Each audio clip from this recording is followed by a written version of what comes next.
اور اٹھا کر لاتا ہے تو پہلے کی طرح اس کا سر پھر سے برابر ویسے ہی ہو جاتا ہے، وہ پھر چٹان اس کے سر پہ ماری جاتی ہے۔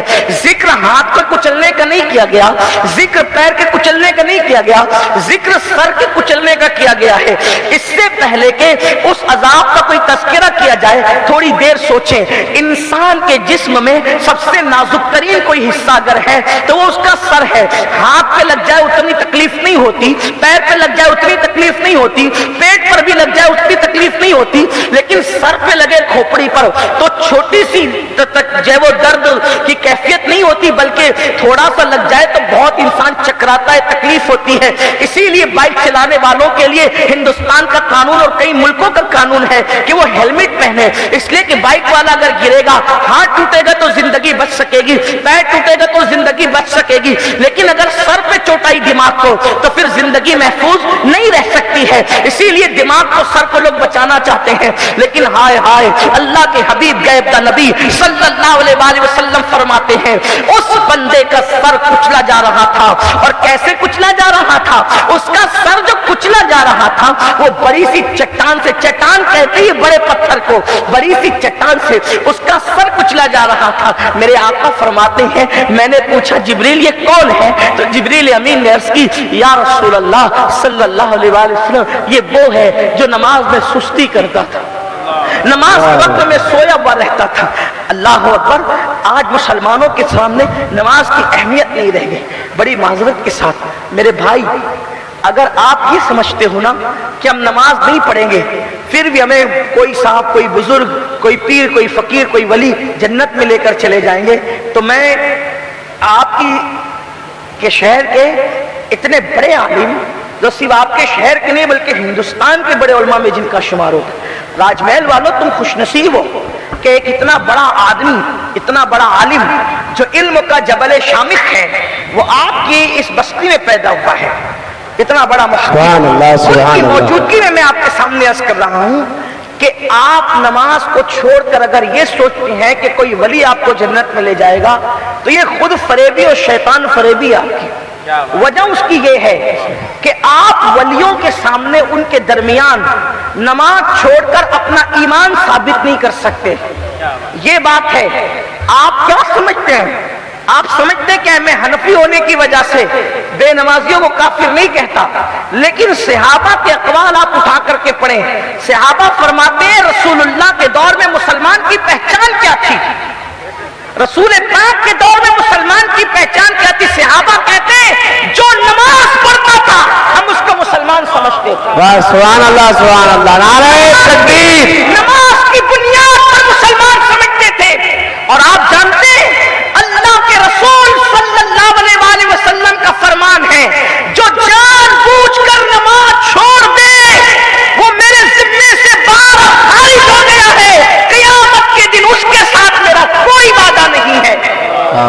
آپ مجھے بتائیں تو صحیح جس سے رسول پاک بیزاری کا اظہار کرے، اور صرف بیزاری کا نہیں، فقیہ ابو اللیث سمرقندی جو احناف فقہا میں صف اول کے لوگوں میں سے ہیں، انہوں نے لکھا ہے اللہ کے رسول علیہ السلام اپنے صحابہ کو وصیت کرتے تھے۔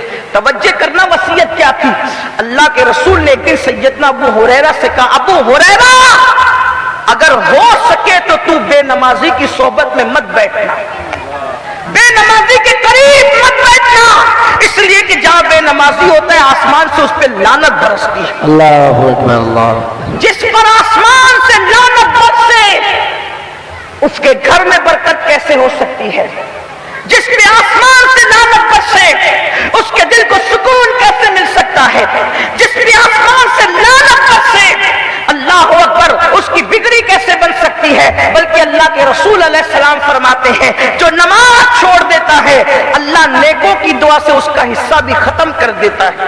اللہ اکبر۔ ہم نے نماز چھوڑی، بلکہ میں تو یہ کہتا ہوں ہمارے ہر مسئلے کا حل اللہ نے نماز میں رکھا ہے۔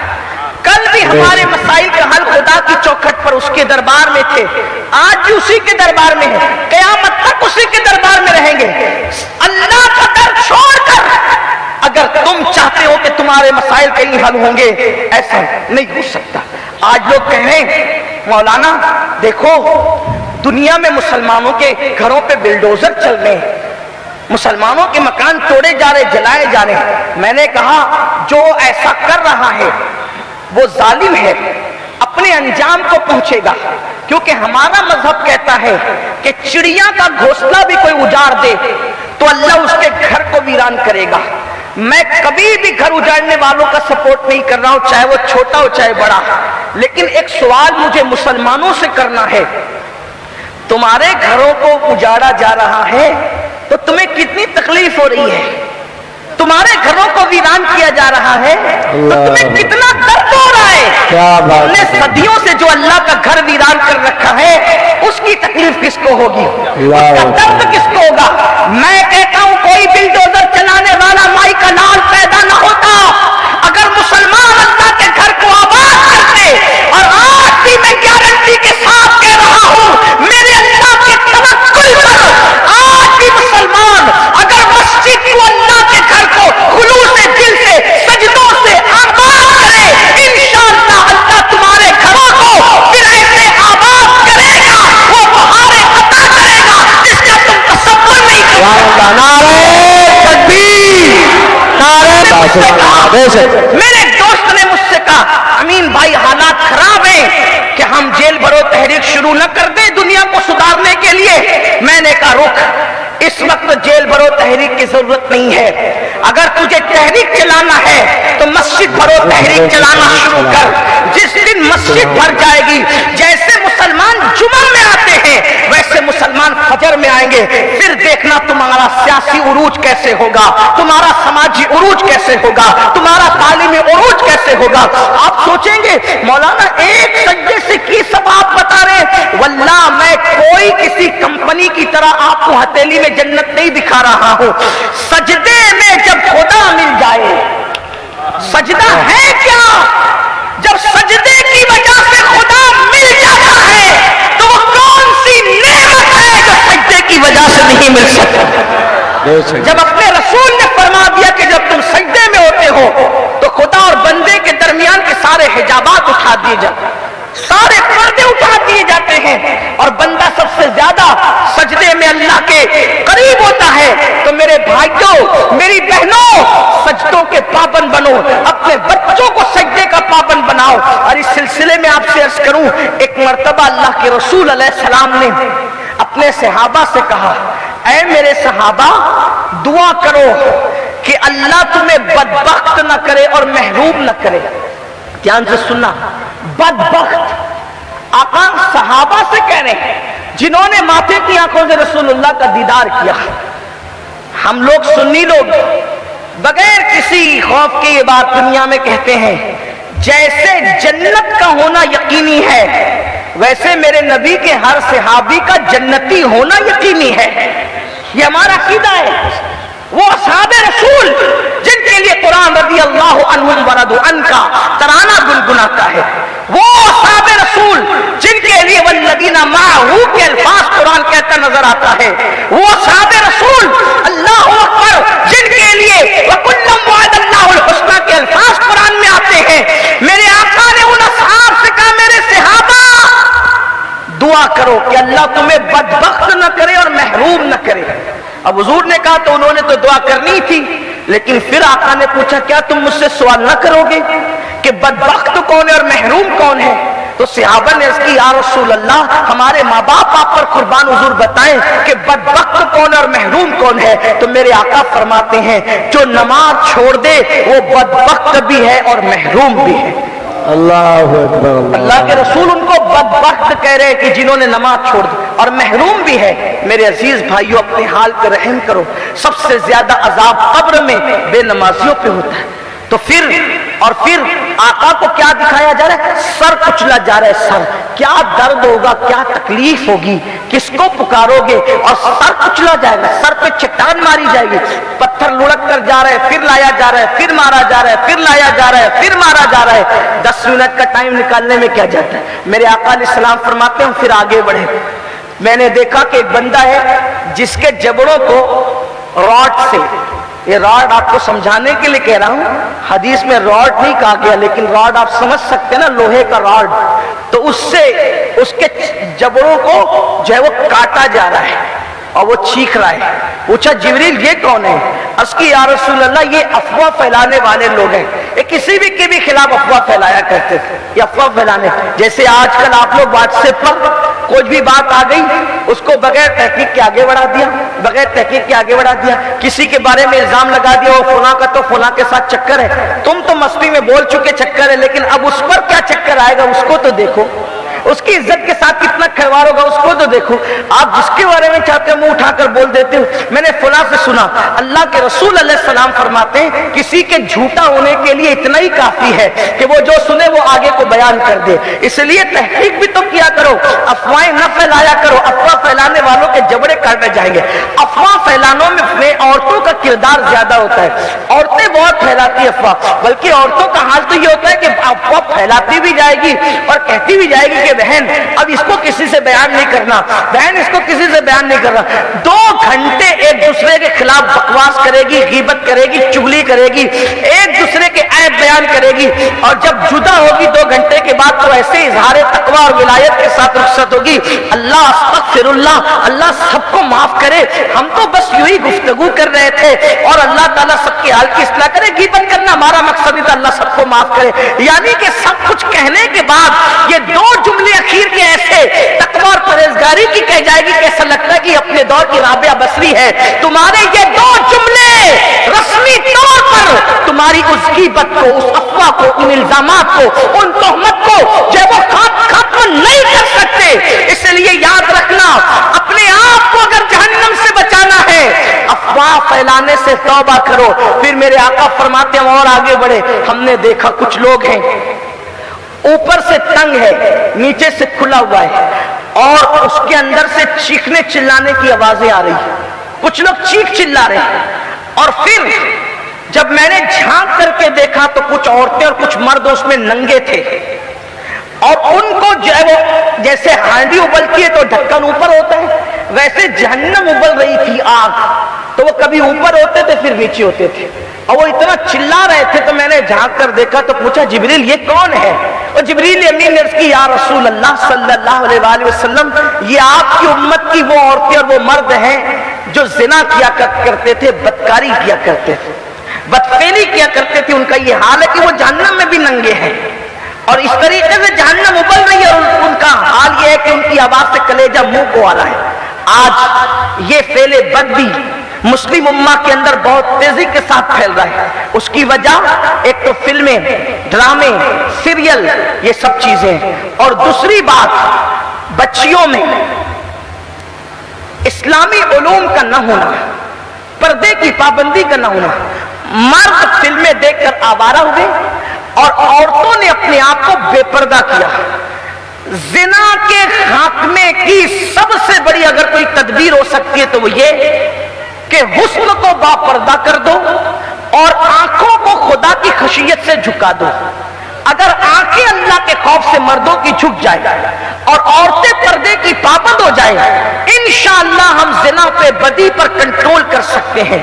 لیکن عورتیں آج کل پردے کو ظلم سمجھتی ہیں, چونکہ سیریلوں نے یہ پٹی پڑھا دی ہے, فلموں نے یہ پٹی پڑھا دی ہے کہ پردہ ظلم ہے, پردہ قید ہے. حیرت کی بات یہ ہے کہ عورتوں کو جو اسلام حجاب کرنے کا حکم دیتا ہے پردے کا, وہ بطور ظلم نہیں دیتا, بلکہ ہمارے یہاں یہ کانسیپٹ ہے, یہ تصور ہے کہ ہر قیمتی چیز کو ہم چھپاتے ہیں, ہر قیمتی چیز کو ہم چھپاتے ہیں. عورتوں کو تو اب پتہ چل جانا چاہیے اس صدی میں کہ آخر حجاب میں ایسا کیا ہے کہ جو لوگ ہتھیاروں سے نہیں ڈر رہے وہ عورتوں کے حجاب سے کیوں ڈر رہے ہیں. آخر حجاب میں اتنا پاور کیوں ہے, حجاب میں اتنی طاقت کیوں ہے؟ وہ نہیں جانتی خواتین, اس لیے کہ جب کوئی عورت بے حجاب ہو جاتی ہے تو وہ مردوں کی آنکھوں سے بچ نہیں سکتی. جب کوئی عورت بے حجاب ہو جاتی ہے تو شیطان اس کی طرف لوگوں کی توجہ کو مائل کرتا ہے. جب کوئی عورت بے حجاب ہو جاتی ہے تو اس کی عزت خطرے میں پڑ جاتی ہے. عورت کا حجاب اس کی آبرو کو تحفظ ہے, اس کی عزت کو تحفظ ہے. اللہ اکبر. جب تک عورتیں پردے کی پابند رہی, کبھی کسی عورت کی آبرو لوٹی نہ گئی, کبھی کسی عورت کی عزت لوٹی نہ گئی. جب تک عورتیں پردے کی پابند رہی, کوئی بیٹی